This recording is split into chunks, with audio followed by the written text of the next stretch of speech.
Bonjour à tous, on est de retour avec Keno, manager de Rouen, qui vient de s'imposer contre Sénart. Quelles sont vos impressions sur ce match? Magnifique performance de Camacho sur le monticule. Oui, évidemment, il a lancé un masterpiece, comme on dit en baseball.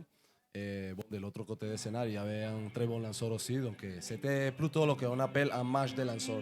C'était un superbe affrontement entre deux pitchers de grand talent. Vous êtes qualifié pour la finale maintenant. Vous allez vous regarder la deuxième demi-finale entre Montpellier et Savigny. Un petit pronostic pour qui vous avez envie d'affronter ou pas? Bon, j'ai déjà affronté Sevigny à Pinoy. Évidemment, je n'ai pas encore affronté Montpellier cette année. Mais je pense que notre offensive, c'est celle qui va prendre la charge du match de demain, quelle que soit l'équipe qu'on va affronter. Et bon, on sait bien que les lanceurs de Montpellier sont plus solides que ceux-là de Savigny, mais l'offensive de Savigny peut être très dangereuse. Donc pour moi, c'est partant 50-50. On sait que le challenge c'est un tournoi court, donc avec notre fonctionnement qu'en championnat. Mais là, on se retrouve quand même avec maintenant les 4 meilleures équipes de D1. Est-ce que quand même, quelque part, ce challenge pose un petit peu les bases de ce que vont être les playoffs et un petit peu les jeux d'influence et montrer qu'on est le contender ou le champion en titre? Bah, c'est tout à fait ça. On trouve les 4 meilleures équipes qui sont aujourd'hui dans la tête de chaque poule. Et après, tout est possible. C'est venu de l'autre côté. Il n'était pas loin de perdre des matchs aussi. Et dans un moment donné, les matchs étaient tendus entre Rouen et Toulouse, 5-5 à la 8e.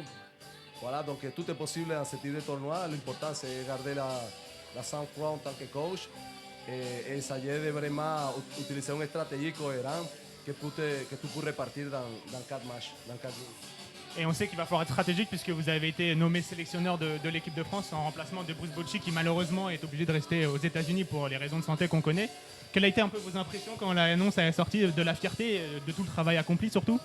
Bon, évidemment, j'étais super content et voilà, remplacer quelqu'un comme Bocci, pour moi c'est un honneur. Et déjà, ça fait des années que je travaille pour la fédération en tant que coach, pitching coach dans tous les différents niveaux.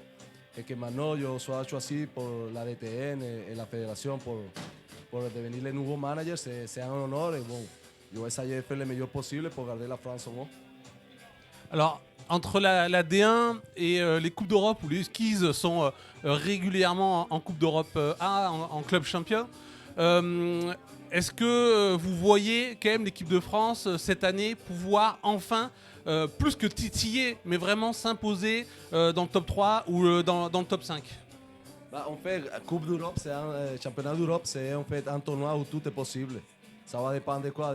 Les équipes qui peuvent faire l'exécution chaque match, un par un, ça peut déclencher une chose que peut faire l'équipe qui est une équipe victorieuse. Déjà, il y a des qualifications, on commence avec la Grande-Bretagne, après l'Israël, finir par la Russie. Tout est possible en tant que tu as un groupe qui sont des guerriers, qui connaissent vraiment le baseball et qui gardent la sang-froid pendant les gros matchs. Tout est possible.